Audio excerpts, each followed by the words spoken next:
A very good evening to everyone assembled here. It is my pleasure to welcome you all to this wonderful talk series, Azadi Ka Amrit Mahotsav, and Alumni Talk series in connection with the commemoration of 75 years of India's independence on the topic Different Spheres of Indian Independence, organized by Alphonsian Student Cabinet, Trezor. On behalf of the Student Cabinet Trezor and the College Administration Committee, I welcome Principal Rev. Dr. Sister Regina Ma Joseph, Vice Principals Rev. Dr. Shaji Joan and Rev. Dr. Sister Minimol Matthew, and the College Bursar, Rev. Dr. Jose Joseph. I welcome the dignitaries Ms. Brismaline Benny, Ms. Nasrin P. Fasim, Ms. Roshita Sunil, and Ms. Mini Sabu from the Department of Economics of the 2017-20 batch. And I cordially welcome the Union Advisors, Ms. Diana Elizabeth Jose and Ms. Anu Paul, and the students, respected dignitaries, and my dear friends. India, on August 15, 2021, celebrated its 75th Independence Day with the usual pride to mark its freedom from British rule. Given India's deprivation, the overwhelming poverty, the inequalities that permeated every sphere, independence had to mean socio-economic justice. Would India be united and sovereign, democratic and free, just and equitable, harmonious and diverse? This was the fundamental challenge presented by India's independence. While discussing the different spheres of Indian independence, I welcome Ms. Brismaline Benny to talk about the economic independence.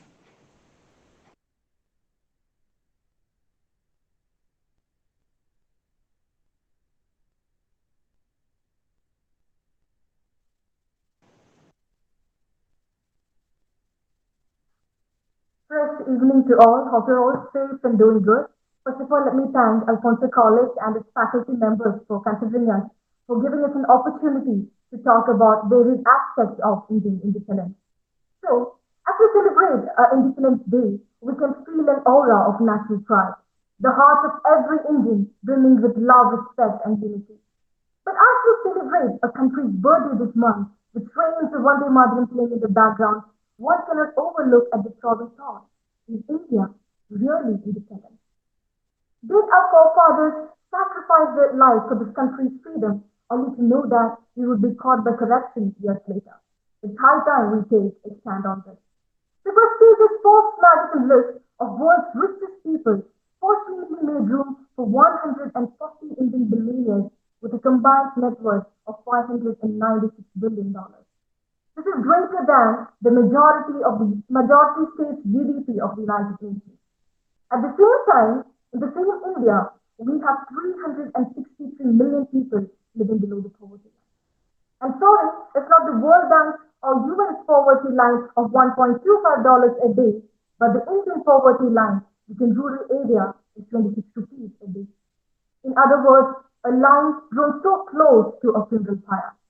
Sadly, this is the reality we live in, which really poses the question: is India economically independent? We should always remember that India was the largest economy in the world. We were 33% of the world GDP 2018. Then China took over for 500 years. Then India came back. Then started the devastating evil rule, which killed a lot of people and per capita income stayed less. Then the British came to India, started looting right from 1757 till we got independence. After 300 years of systematic loot, Britain reduced India to a poster child of third world poverty. So in 1947, when we finally got independence, India was still a poor country with 11% literacy and a GDP that has not grown from 1900 to 47. But still, we were the largest economy in Asia because China was involved in a civil war and Japan was completely destroyed. But now, when we look at the China's economy, it has a $14 trillion economy. It is some seven times more than that of India. We're way behind China and Japan, and we have to carefully analyze where we have failed. By 1980s, India, which was one of the richest economy in Asia, was reduced to one of the poorest economy of Asia because of the private capital suppression by Pandit Nehru. Then again, there's no problem with giving much more importance to the public sector unless and until we carefully allocate the private capital resources to the public sector. But Nehruvian policies failed to do so. Looking at the trade policies, we were much dependent on the import substitution. We made a lot of products and goods in our home country rather than buying abroad. So this not only meant that we were much behind, or we failed to keep pace with the expanding world economy, but also we were much dependent on the foreign aid. So when we look at India's history, we must always remember that we were a trading country. We accumulated huge amount of gold reserves through international trade. You must remember that when Naga Singh invaded India, he took away millions of gold coins, sacks of jewelry, loaded them on thousands of animals. The plunder seized from India was so much that now the Shah stopped taxation in Iran for 3 years actually. So that's how rich we were. Even now in the central Iranian central bank, there's a huge basement holding much of these. So that's how rich we were. And how did we obtain that wealth? Through international trade. The moment we decided to go into that cocoon phase, that was the greatest economic flow of the Nehruvian era. Then by 1980s, we opened up. From 80s to 90s, we grew at 5.5% growth rate. Then Nehru introduced the license quota regime as a centralized economic decision at Delhi. Delhi became a very corrupt place where ministers took decisions according to the whims and fancies and destroyed the intentions of millions of people. India finally got economic independence at 91 when India finally liberalized. Lot of flexible policies like the dilution of MRTP Act, the reduction of import duties, lots of financial sector and banking sector reforms was introduced, and India was finally out of that graveyard. So after 91's reforms, when we look at the Indian economy, it has grown considerably. After 91, we implemented a lot of policies. Some of them were a failure, some of them were a success, and it's kind of difficult to sum up everything within a very short time. But I think I have to jump to some of the flawed policies of Modi's government. How Modi economics pushed millions of people, millions of Indians back to square one. So the UPA-led government pushed 27 crore people out of the below poverty line with such huge effort. But the present regime led by Modi pushed 23 crore people back to the poverty. Take India, for example, which plunged into chaos on the night of 8th November 2016, when Modi, in his 48-minute address, said that some 40 trillion worth of rupees 500 and rupees 1000 notes would be invalid as of midnight. This constituted some 86% of all the currency which was circulating in India. Within a very few days, the actual result of demonetization was evident. Lack of cash reduced both consumption and demand. Production went down in all the sectors. The normal economy fell into utter destruction. Businessmen could not find the working capital to keep the business going. Lot of people lost their jobs because the employees could not give them salary. A booming economy, which boasted about the highest growth rate in the world, plunged into a cash-scarce economy. India's growth shrunk by a full 2 percentage points. Then they implemented the prestigious goods and service tax. By GST, the government somehow figured out how to make people pay the taxes they don't have or they cannot afford for the services they don't even need. So the Indian economy, which was wounded by demonetization, was further aggravated by GST.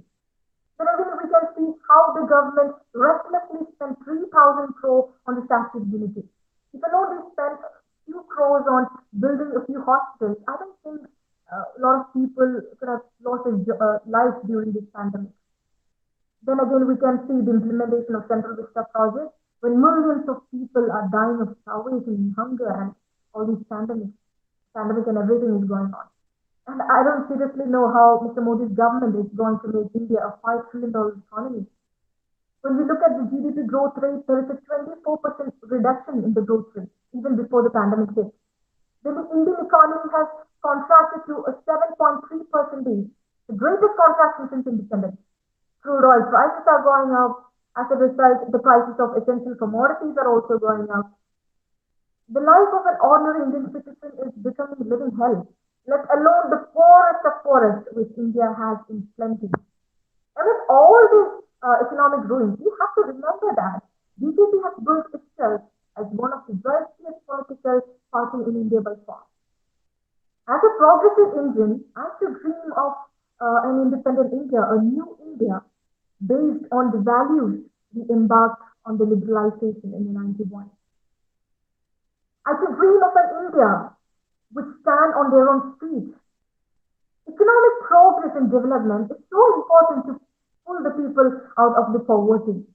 But the benefits of that growth, the revenues that we obtain from it, should be equally distributed to people excluded from its benefits.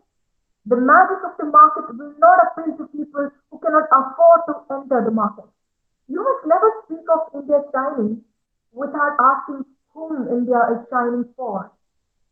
I believe we can come out of this staggering economic crisis if only our government develop the capacity to look at a bigger picture. We can look forward to a new India with confidence, if not with optimism. But we have to build our India based on the solutions to our major problems. We should tackle corruption. We should end poverty. We should focus on the hardware of development, the ports, the roads, the airports. An ordinary citizen in India should be able to have a couple of square meals a day, should be able to send his or her children to a decent school, should be able to get a decent job, be able to get everything to look up in its life. Everything is possible, but we must tackle challenges, the real challenges, which none of us in India cannot pretend doesn't exist. India will shine, definitely, but it must shine for all. We must bond ourselves to the founding values of the 20th century if we should tackle and end the challenges of 21st. India will become independent when Indians can stand on their own feet. Only then India can become real independence. Thank you so much and have a very wonderful day.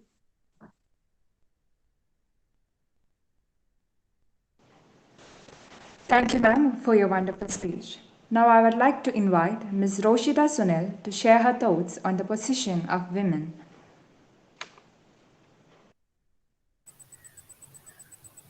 Thank you, Manasi.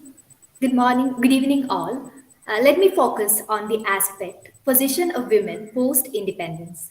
Mahatma Gandhi once said, "Women is the noblest of God's creation, supreme in her own sphere of activity." These words are blossoming now. Increased awareness and education has inspired women to come out of the walls of the house. The modern woman has started caring for her social, emotional, cultural, religious, and economic needs. She has now become a tool for social change in India. It can be said that women have more freedom than earlier, however, not true in many respects because prejudice still remains in the society. Though the status of today's modern women in India is high, the overall picture of women's position in India is not satisfactory. The women's movement started in the 1920s along with the social reform movement. In the post independence era, Indian women can choose any form of education and professional training to enable them for a career. The struggle for freedom and equality is always witnessed from the beginning, but improvements can be seen in the position of women post independence. In the discussion of their status within the society, there are two main aspects that need to be taken into consideration. First is the extent of actual control that women will have over their own living, and the extent to which they possess the decision making authority and perform their tasks and activities in a well organized manner. So, the improvement in the status of women can be analyzed in terms of the changes in the areas of legislation, economic sectors, social and cultural life, etc. So, let me begin by telling you some facts that Indians could be proud of. In 1966, Indira Gandhi became the first women Prime Minister of India and served on the post for an aggregate period of 15 years and became the world's longest serving women Prime Minister. In the field of politics, women like Indira Gandhi, Jayalalitha, Mayavadi, Vasundhara Raje, Uma Bharati, Sheila Dikshit, Mamta Banerjee, etc. proved themselves. From a time when there were no women writers in India, today names like Arundhati Rai, Anita Desai, Jhumpa Lahiri, etc. are the soul of literature. Kiran Bedi, Mother Teresa, Kiran Majumdar, Kalpana Chawla, Meera Kumar, Pratibha Patil, etc., are those names from different fields which set examples for others. So, along with being achievers, women of modern India are fulfilling their roles as wives and mothers. So, women are now regularly performing duties that are traditionally assigned to men. The income of one man is no longer enough in the modern expensive culture. So, fluctuations in the economy have made it necessary for a woman to obtain a career in order to provide the essential funds to support and maintain the family. When we think about the self-help groups and NGOs such as Self-Employed Women's Association, it has played a major role in the advancement of women's status in India. Many women have emerged as leaders of local movement. For example, Medha Patkar of Narmada Bhajan Andolan. The Government of India declared 2001 as the Year of Women's Empowerment. The national policy for the empowerment of women was also passed in 2001. Women are actually participating in lots of democratic process activities. Today, modern women in India are entering into all kinds of profession like engineering, medicine, politics, teaching, etc., unlike earlier times. But even in the present scenario, individuals, especially belonging to the rural communities, possess traditional viewpoints like longing for a male child, considering females as a burden because of the dowry aspect and all. Because behavior of men is deeply enrooted within the society, and thus it is essentially patriarchal. That is, our society is essentially patriarchal. On the other hand, women are climbing the ladder of success, and in another hand, they are also suffering from the atrocities of a male dominated Indian society. So, according to UNICEF's State of World Children 2009 report, 47% of India's women aged 20 to 24 were married before the legal age of 18, rising to 56% in rural areas. The report also showed that almost 40% of the world's child marriages occur in India. The birth of a girl child was considered inauspicious among them. So, in villages as well as in cities, the girl child was killed before or after birth. There are common Indian sayings like, may you be blessed with 100 sons, that represent the low status of women in India. In 2011, government stated that India was missing about 3 million girls, and there are now 48 less girls per 1,000 boys. The gap between the two genders is a direct response to the gender bias within India. So, men and women in India have unequal health and education rights. Male education and health are more of a priority now. So, women's death rates are increasing. In India, let's think about the acid attacks on women. They're tremendously increasing. The acid attacks on women who dare to refuse a man's proposal of marriage or ask for divorce are a kind of revenge now. So, in a developing country like India, where women are treated as a second grade citizen and inferior to men, women empowerment is justified. So, following are the main causes on account of which the government decided to take such an initiative for women. There are various social and economic barriers for women. The economic exigencies are a big trap, keeping them in a vicious circle. Women on all walks of life have been discriminated against men all the time. They become victims of atrocities in a number of ways, as there are cases of sexual harassment, molestation, kidnapping, dowry harassment, and so on. The list goes on. Thus, women require empowerment of all kinds in order to protect themselves from such atrocities. Thus, we see that the condition of Indian women is very shocking. The life of women in India is still surrounded by violence, neglect, and exploitation. This is happening everywhere in a country these days, and the number is quite alarming. Even the educated, urban, and well informed women are exposed to such events. The Committee on the Status of Women in India rightly concludes that the entire exercise of our committees has indicated that in certain important areas and for certain sections of the female population, there has been repression from normative attitudes which developed during the freedom movement. So, large sections of women have suffered a decline of economic status. Even after the promulgation of legal measures, laws, etc., the protection enjoyed by the large masses of women don't numerically constitute a minority. they are beginning to acquire the features of a minority community by the recognized dimensions of inequality of class, economic situation, social status, and political power. Sadly, even after independence, India got freedom, but women didn't. So, considering all these, the government of India, with an objective of enhancing and widening opportunities for women, formulates various policies and measures from time to time. Thus, a number of efforts have been made for women's social, economic, and political benefits, yet they were never been effective to bring a remarkable change in the situation. Yet one cannot deny that the situation has improved since the earlier times as compared with the past. Women in modern times have become more powerful in various fields and achieve a lot. But in reality, they have to travel a lot to reach that gateway. Last but not the least, we should not forget that the progress of a nation cannot be achieved until and unless there is active participation to bring a revolutionary transformation in the attitude towards women and accept the women to be equal participants in the country's economic progress. So, let me conclude by quoting Swami Vivekananda. It is impossible to think about the welfare of the world unless the condition of women is improved. Thank you. Thank you, ma'am, for your insightful words. Let me invite Ms. Nasrin P. Fasim to talk about the freedom of sexuality.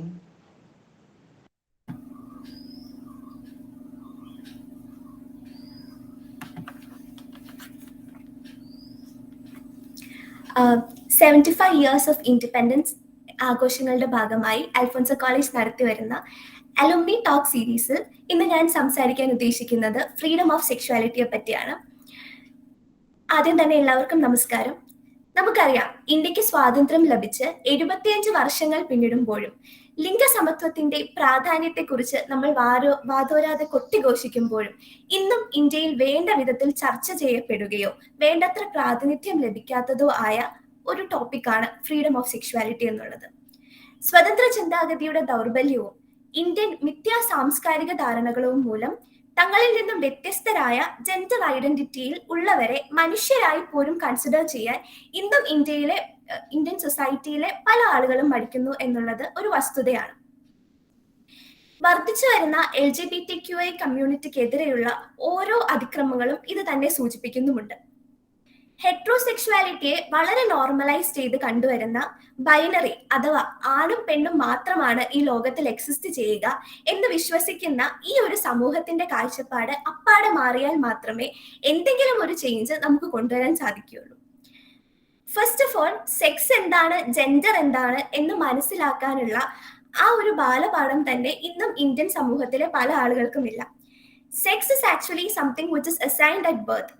നമ്മൾ ജനിക്കുമ്പോൾ എന്താണോ sexual organs ആയിട്ട് കിട്ടുന്നത് അതിനെയാണ് sex എന്ന് വിളിക്കേണ്ടതെന്നും, whereas gender എന്ന് പറയുമ്പോൾ നമ്മൾ വളർന്നു വരുന്നത് മൂലം നമ്മൾ സാമൂഹികമായി ഇടപെടലുകളിലൂടെയും അതേപോലെ വളർന്നു വരും തോറും നമുക്ക് മനസ്സിലാക്കിയെടുക്കുന്നതിലും കൂടെ നമുക്ക് മനസ്സിലാക്കുന്നതാണ് ജെൻഡർ എന്ന് പറയുന്നത്. ഈ ഒരു ഡിഫറൻസ് തന്നെ വളരെ ചെറുപ്പം തൊട്ടേ കുട്ടികളിലേക്ക് ഇമ്പാർട്ട് ചെയ്ത് കഴിഞ്ഞാൽ ഈ ഒരു കാര്യം നമുക്ക് കൃത്യമായി ആളുകളിലേക്ക് എത്തിക്കാൻ സാധിക്കും. 2014 സുപ്രീം കോടതി പുറപ്പെടുവിച്ച നൽസ വിധിയാണ് ആദ്യമായി പാർശ്വവൽക്കരിക്കപ്പെട്ട ഈ സമൂഹത്തിന് അനുകൂലമായി വന്ന വിധി. 1947 സ്വാതന്ത്ര്യം ലഭിച്ചതിന് ശേഷം അരനൂറ്റാണ്ടിനും ശേഷമാണ് ഇങ്ങനെ ഒരു വിധി എന്നുള്ളത് ഇന്ത്യൻ സമൂഹത്തിന് അഭിമാനിക്കാൻ തക്കവണ്ണമുള്ള കാര്യമൊന്നുമല്ല. ഒരാൾക്ക് തനിയെ അവരുടെ ജെൻഡർ തിരഞ്ഞെടുക്കാം എന്ന സുപ്രധാനമായ അവകാശം ഈ വിധി നൽകി. അതിനോടൊപ്പം തന്നെ ഇന്ത്യൻ ഭരണഘടനയിൽ പ്രതിപാദിച്ചിട്ടുള്ള മൗലികാവകാശങ്ങളും ഇവർക്ക് ലഭിക്കണം എന്ന് ഈ വിധി പറഞ്ഞു വെച്ചു. ട്രാൻസ്ജെൻഡർ കമ്മ്യൂണിറ്റിക്ക് ലഭ്യമാകേണ്ട എല്ലാ സാമൂഹിക പരിരക്ഷാ സ്കീമുകളും അവർക്ക് പ്രത്യേക തിരിച്ചറിയൽ കാർഡുകളും ലഭ്യമാക്കേണ്ട ആവശ്യകതയും എല്ലാ സംസ്ഥാനങ്ങളും കൈക്കൊള്ളണമെന്ന് സുപ്രീം കോടതി ഈ വിധിയിലൂടെ പറഞ്ഞു വെച്ചിട്ടുണ്ട്. ആദ്യമായി ട്രാൻസ്ജെൻഡർ പോളിസി നടപ്പിലാക്കിയ സംസ്ഥാനം നമ്മുടെ കേരളം തന്നെയാണ്. 2015 നൽസ വിധിയുടെ പിന്തുടർച്ച എന്നോണമാണ് ഈ പോളിസി രൂപീകരിക്കപ്പെട്ടത്. ട്രാൻസ്ജെൻഡർ ID കാർഡ്സ് ഓൺലൈനായി ലഭ്യമാക്കുക എന്നുള്ള ആദ്യത്തെ കടമ്പ കടന്ന സംസ്ഥാനം കൂടിയാണ് കേരളം. അതേപോലെ തന്നെ ട്രാൻസ്ജെൻഡർ ID കാർഡ്സ് ലഭ്യമാക്കുക, ട്രാൻസ്ജെൻഡർ സെല്ല് രൂപീകരിക്കുക, സാമൂഹികമായി പിന്നോക്കം നിൽക്കുന്നവരെ പരിഗണിച്ച് 2% സീറ്റുകൾ എല്ലാ കോളേജുകളിലും ട്രാൻസ്ജെൻഡർ വിദ്യാർത്ഥികൾക്ക് നൽകുക തുടങ്ങിയവയെല്ലാം തന്നെ കേരള ഗവൺമെന്റ് ഇനിഷ്യേറ്റ് ചെയ്തിട്ടുണ്ട്. അതേപോലെ സ്വയം തൊഴിൽ അവസരങ്ങൾ നൽകുന്നതിന് വേണ്ടി KWCയുമായി ചേർന്ന് 3 ലക്ഷത്തോളം രൂപയും ഓരോ ട്രാൻസ്ജെൻഡേഴ്സിന് നൽകാനായിട്ടും വിധി വന്നിട്ടുണ്ട്. പക്ഷേ ഇങ്ങനെയൊക്കെ ചെയ്യുക വഴിയും ട്രാൻസ്ജെൻഡേഴ്സ് അല്ലെങ്കിൽ LGBTQI കമ്മ്യൂണിറ്റിക്ക് ഏറ്റവും ബേസിക് ആയി വേണ്ട ജെൻഡർ ന്യൂട്രൽ ടോയ്ലറ്റ്സ്, അതേപോലെ ഏറ്റവും ബേസിക് ആയിട്ടുള്ള വളരെ ചെറിയ കാര്യങ്ങൾ പോലും ഇന്നും ഇന്ത്യൻ സമൂഹത്തിലെ അല്ലെങ്കിൽ ഇന്ത്യൻ സംസ്ഥാനങ്ങളിലെ പല സ്ഥലങ്ങളിലും കൊണ്ടുവന്നിട്ടില്ല എന്നുള്ളത് തികച്ചും നമ്മൾ ചിന്തിക്കേണ്ട ഒരു വസ്തുതയാണ്. ഇന്ത്യയിലെ ഭൂരിഭാഗം പ്രദേശങ്ങളിലും വലിയ വിവേചനമാണ് LGBTQI കമ്മ്യൂണിറ്റി നേരിടുന്നത്. ഇന്ത്യൻ ഗവൺമെന്റ് പുറത്തിറക്കുന്ന പ്രധാന സർവേകളിലും കണക്കുകളിലും ട്രാൻസ്ജെൻഡർ വിഭാഗത്തെ ഉൾപ്പെടുത്തി കണക്കുകളില്ല. ആൺപെൺ വിഭാഗങ്ങൾ മാത്രമാണ് എല്ലാ കണക്കുകളിലും കാണാൻ സാധിക്കുന്നത്. ഒരുപക്ഷെ ഈ ഡേറ്റ ഇൻഎഫിഷ്യൻസി മൂലം അല്ലെങ്കിൽ സഫിഷ്യൻസി ഓഫ് ഡേറ്റ ഇല്ലാത്തത് കാരണം പല പോളിസീസും അല്ലെങ്കിൽ പല കാര്യങ്ങളും വേണ്ട വിധത്തിൽ ഈ ട്രാൻസ്ജെൻഡർ കമ്മ്യൂണിറ്റി അല്ലെങ്കിൽ LGBTQI കമ്മ്യൂണിറ്റിക്ക് അഥവാ ജെൻഡർ മൈനോറിറ്റീസിന് കൃത്യമായി എത്തുന്നില്ല എന്നുള്ള വസ്തുത നമ്മൾ അന്വേഷിക്കേണ്ടതുണ്ട്. അതേപോലെ തന്നെ LGBTQI കമ്മ്യൂണിറ്റിക്ക് ആവശ്യമായ സാമൂഹിക പരിരക്ഷ ഉറപ്പുവരുത്താനായി സർക്കാർ നടപ്പിലാക്കേണ്ടുന്ന സംവരണ പ്രക്രിയയും വളരെ പരിതാപകരമാണ്. ഇപ്പോഴത്തെ സ്ഥിതി അനുസരിച്ച് ഉൾപ്പെട്ടിട്ടുള്ള സംവരണങ്ങളിൽ മാത്രമാണ് LGBTQI കമ്മ്യൂണിറ്റികൾക്ക് വീണ്ടും സംവരണം നൽകുന്നത്. ഇത് വേർട്ടിക്കൽ റിസർവേഷൻസ് ആണ്. ഇത് മാറി ഹൊറിസോണ്ടൽ റിസർവേഷൻസ് ആയിട്ട് തന്നെ അല്ലെങ്കിൽ കൃത്യമായി LGBTQI കമ്മ്യൂണിറ്റിക്ക് വേണ്ടി മാത്രം സംവരണം കൊണ്ടുവന്നാൽ ഒരുപാട് മാറ്റങ്ങൾ ഇനിയും സംഭവിക്കാം. നൽസ വിധി പ്രകാരം സ്വന്തം ജെൻഡർ ഡിറ്റർമിനേഷന് ഒരു വ്യക്തിക്കുള്ള അവകാശം നൽകിയിരിക്കുന്നത് 2019 വന്ന transgender persons protection of rights bill തികച്ചും യാദൃശ്ചികമായി തന്നെ എടുത്തു കളയുന്നുണ്ട്. അതേപോലെ തന്നെ ഡിസ്ട്രിക്ട് മജിസ്ട്രേറ്റ് അപ്രൂവൽ എന്ന മറ്റൊരു കടമ്പ കൂടി ഉൾപ്പെടുത്തി ട്രാൻസ്ജെൻഡേഴ്സിന് തങ്ങളുടെ സ്വന്തം ഐഡന്റിറ്റി ഡിറ്റർമൈൻ ചെയ്യുക എന്നുള്ള അവകാശത്തെ എടുത്തു മാറ്റുകയാണ് ഈ ബിൽ. അതുപോലെ തന്നെ മറ്റൊരു പ്രശ്നം, ഈ ബില്ല് പ്രകാരം ട്രാൻസ്ജെൻഡേഴ്സിനെതിരെയുള്ള അതിക്രമങ്ങൾക്ക് 2 വർഷം വരെ തടവാണ് ലഭിക്കുക എന്നുള്ളതാണ്. അതും ജാമ്യം അനുവദിക്കാവുന്ന വകുപ്പ് ചുമത്തിയാണ് കേസ് രജിസ്റ്റർ ചെയ്യുന്നത്. സ്ത്രീകൾക്കും കുട്ടികൾക്കും എതിരെയുള്ള അതിക്രമങ്ങൾക്ക് 6 വർഷം വരെ തടവും ജാമ്യമില്ലാ വകുപ്പും ചുമത്തി ഇന്ത്യയിൽ എല്ലാവരെയും ശിക്ഷിക്കുന്ന ഈ സാഹചര്യത്തിലും 2 വർഷം തടവ് മാത്രമായി ചുരുക്കി ട്രാൻസ്ജെൻഡേഴ്സിനെതിരെയുള്ള ഒഫൻസിനെ കുറച്ചു കാണുന്നത് തികച്ചും നമ്മുടെ ഭരണഘടനയിലെ ഒരു വലിയ പ്രശ്നം തന്നെയാണ്. ഭരണകൂടവും ജനങ്ങളും ഒന്നിച്ച് ശ്രമിച്ചാൽ മാത്രമേ ഒരു നല്ല മാറ്റം, എല്ലാവർക്കും ഇൻക്ലൂസീവ് ആയിട്ടുള്ള ഒരു മാറ്റം നമുക്ക് ഈ സമൂഹത്തിൽ കൊണ്ടുവരാൻ സാധിക്കുകയുള്ളൂ. കൃത്യമായ സെക്സ് എഡ്യൂക്കേഷനും ബോധവൽക്കരണവും സ്കൂളുകളിൽ നിന്ന് തന്നെ സ്റ്റാർട്ട് ചെയ്യണം. അതേപോലെ തന്നെ എല്ലാ പഞ്ചായത്തുകളിലും മുനിസിപ്പാലിറ്റികളും കേന്ദ്രീകരിച്ചുള്ള പ്രവർത്തനങ്ങളും സാധ്യമായാൽ മാത്രമേ മനുഷ്യരെ മനുഷ്യരായി കാണാനും ലിംഗവിവേചനം, ജാതി വിവേചനം ഇവയെല്ലാം മാറ്റി അപ്പാടെ തുറച്ചു കളയാനും നമുക്ക് സാധിക്കുകയുള്ളൂ. എന്നാൽ മാത്രമേ ഒരു ഇൻക്ലൂസീവ് സൊസൈറ്റി ഇന്ത്യയിൽ കൊണ്ടുവരാൻ പറ്റൂ. എന്നാൽ മാത്രമേ നമ്മുടെ മനസ്സുകൾക്കും സ്വാതന്ത്ര്യം ഉണ്ടാവൂ, ഇന്ത്യക്കും സ്വാതന്ത്ര്യം ഉണ്ടാവൂ. നന്ദി. Thank you, ma'am, for your beautiful words. I welcome Ms. Fini Sabo to share her thoughts on the challenges of Indian democracy.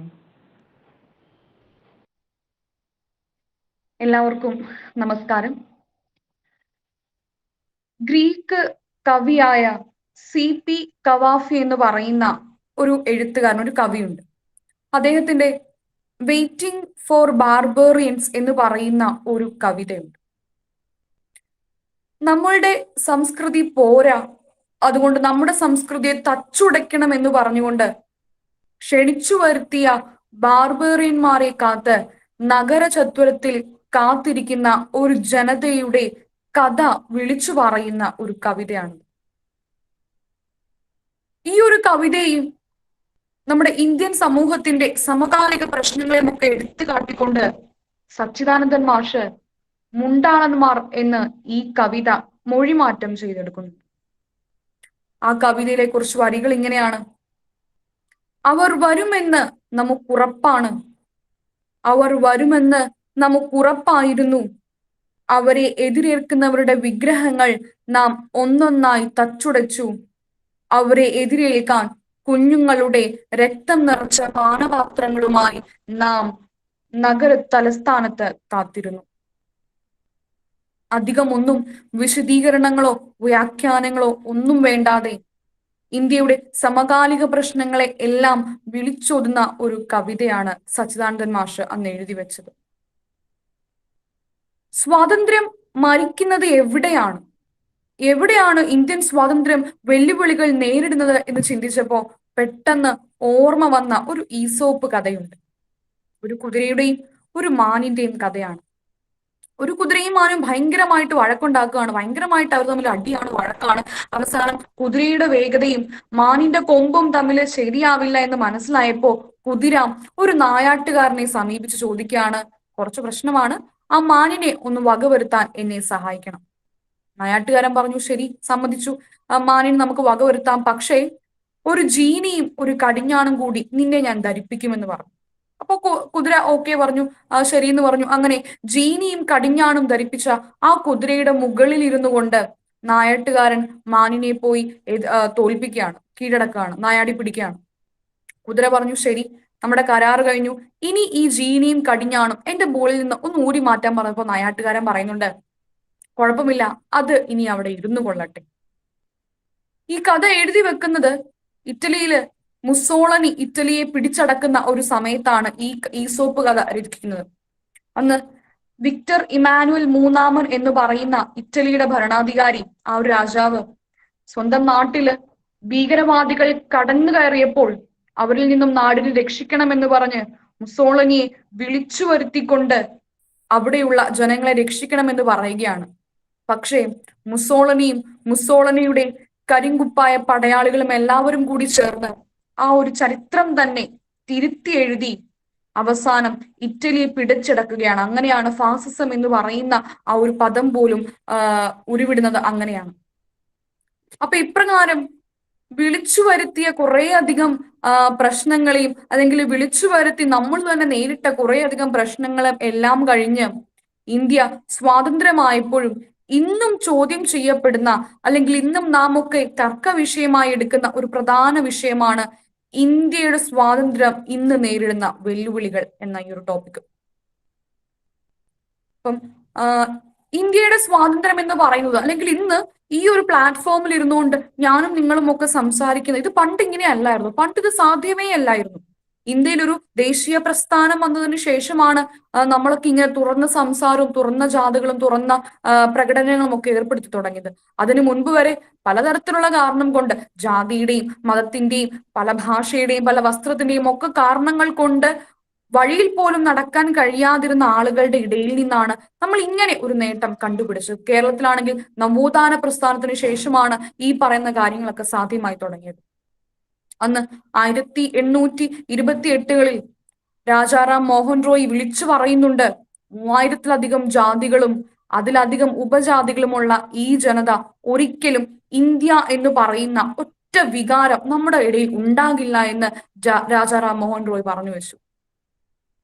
ഒരു നൂറ്റാണ്ടിനപ്പുറം ഇതേ ആത്മാർത്ഥതയോടെ ഇതേ അഭിമാനത്തോടു കൂടി തന്നെ 1930 സൈമൺ കമ്മീഷനും പറയുന്നുണ്ട്, ഇവരൊന്നും ഒരിക്കലും ഒന്നിക്കില്ല, ഇവരൊന്നും ഒരിക്കലും ഒറ്റയാകില്ല എന്ന്. ഇവർക്കൊന്നും ഇന്ത്യ എന്ന് പറയുന്ന ദേശീയത ഇവരുടെ ഉണ്ടാകില്ല എന്ന് പറഞ്ഞു. അങ്ങനെ ഒരുപാട് പ്രശ്നങ്ങളെയും പ്രതിസന്ധികളെയും ഒക്കെ മാറ്റിയെടുത്തുകൊണ്ട് നമ്മള് സ്വാതന്ത്ര്യം നേടിയെടുക്കുകയാണ്. വിളിച്ചു വരുത്തിയ പല അപകടങ്ങളെയും മാറ്റി നിർത്തി ഒന്നാകില്ല എന്ന് പറഞ്ഞ ജനങ്ങളെ നവോത്ഥാന പ്രസ്ഥാനത്തിനു ശേഷവും ദേശീയ പ്രസ്ഥാനത്തിനു ശേഷവും ഒക്കെ ഒന്നായിക്കൊണ്ട് നമ്മൾ സ്വാതന്ത്ര്യം നേടിയെടുത്തു. അന്ന് ആ ഒരു 1947 കാലഘട്ടങ്ങളിലൊക്കെ സ്വാതന്ത്ര്യം നേടിയെടുത്ത ആ ഒരു ഉടൻ തന്നെ നമ്മുടെ രാജ്യം നേരിട്ട ചില വെല്ലുവിളികളുണ്ട്. ആദ്യം അതിനെപ്പറ്റി സംസാരിക്കാം. ഒരു വശത്ത് സ്വാതന്ത്ര്യം കിട്ടി എന്ന് പറഞ്ഞ് നമ്മളൊക്കെ അഭിമാനിക്കുകയും മറുവശത്ത് പാർട്ടീഷന്റെ മുറിവ് കൂടി വെച്ചുകെട്ടിപ്പോഞ്ഞാണ് നമ്മൾ സന്ധ്യ ആഘോഷിക്കുന്നത്.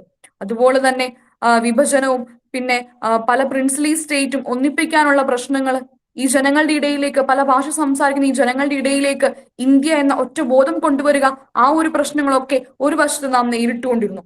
ഒപ്പം തന്നെ ഇന്ത്യയിലെ ഡെമോക്രസി, ഇന്ത്യയെ ഡെമോക്രാറ്റിക് ആക്കണം. അപ്പൊ അങ്ങനെയുള്ള പ്രശ്നങ്ങളുണ്ട്.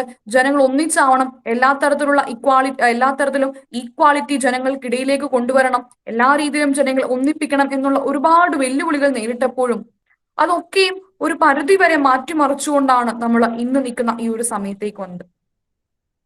ഇന്ത്യൻ സ്വാതന്ത്ര്യത്തിന്റെ പ്രധാനപ്പെട്ട വെല്ലുവിളികളെ പറ്റി ചിന്തിക്കുമ്പോൾ ട്രഡീഷണൽ ആയിട്ട് നമ്മൾ പഠിക്കുന്ന കുറെ കാര്യങ്ങളുണ്ട്. അതിലേക്ക് ആദ്യം കടക്കുകയാണ്. ഒന്നാമതായി കമ്മ്യൂണലിസം. കമ്മ്യൂണലിസം എന്ന് പറയുമ്പോൾ എന്റെ കമ്മ്യൂണിറ്റി, ഞാനായിരിക്കുന്ന കമ്മ്യൂണിറ്റിയോട് എനിക്ക് ഭയങ്കരമായ കൂറും ഭയങ്കരമായ ബഹുമാനവും, പക്ഷെ എനിക്ക് അപ്പുറത്തേക്ക് ഒരു കമ്മ്യൂണിറ്റിയുടെ പ്രിൻസിപ്പിൾസ് ഒന്നും എനിക്ക് അംഗീകരിക്കാൻ കഴിയില്ല എന്ന ഒരു തീവ്രമായ ഒരു പ്രിൻസിപ്പിളാണ് കമ്മ്യൂണലിസം എന്ന് പറയുന്നത്.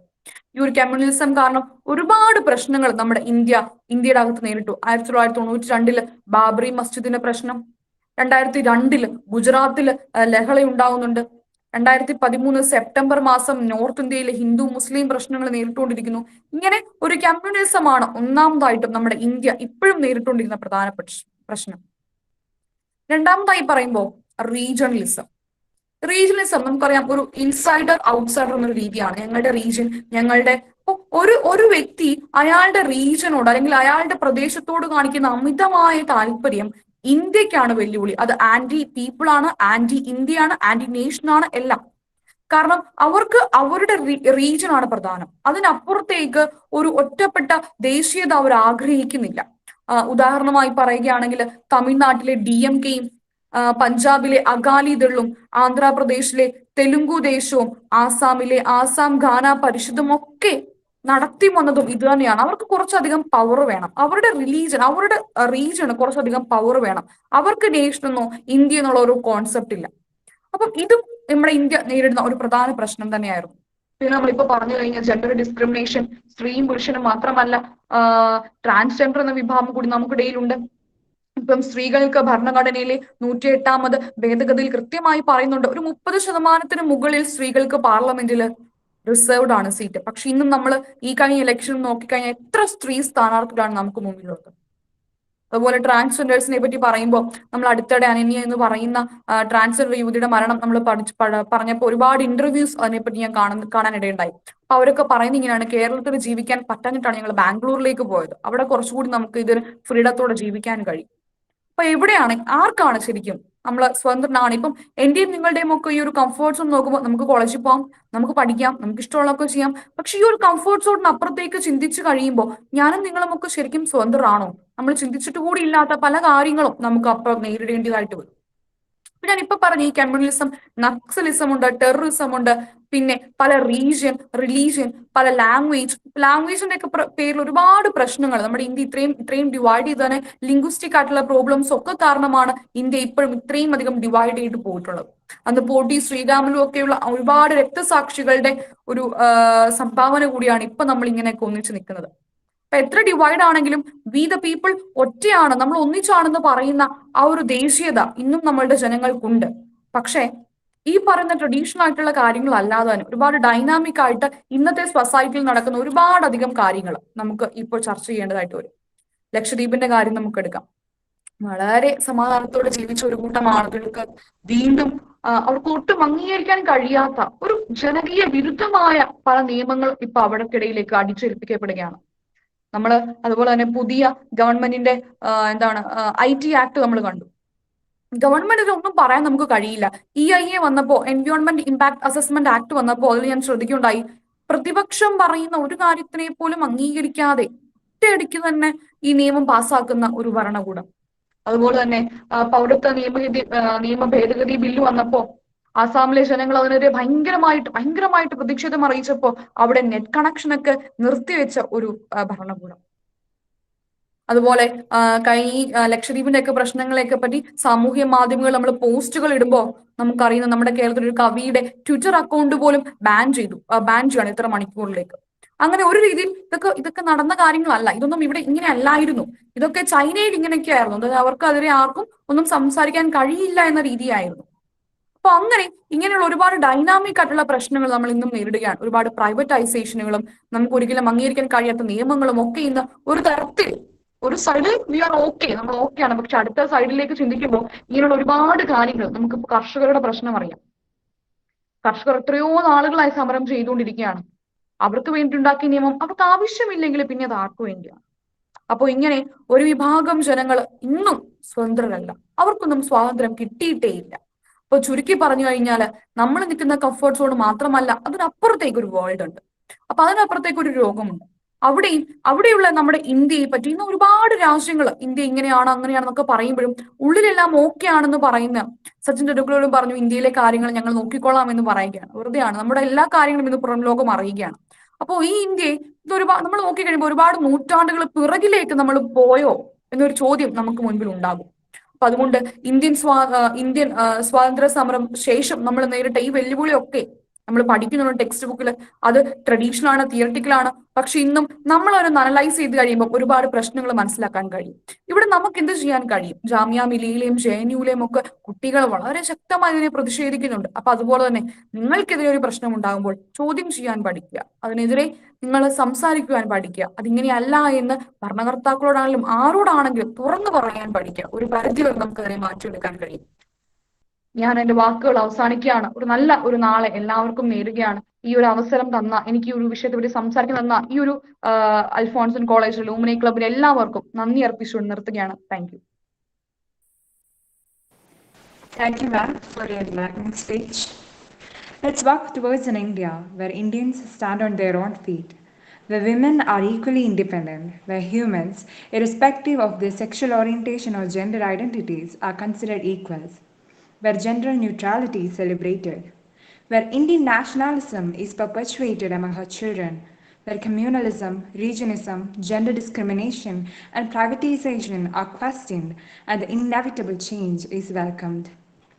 I express my sincere gratitude to the speakers of the day on behalf of the Students' Cabinet, Trezor, and the College Administration Committee. Thank you for joining us and giving us a stimulating speech. I extend my heartfelt gratitude to our respected principal, Reverend Dr. Sister Regina Ma Joseph, for supporting us and partaking in this initiative. Thank you all and have a nice day.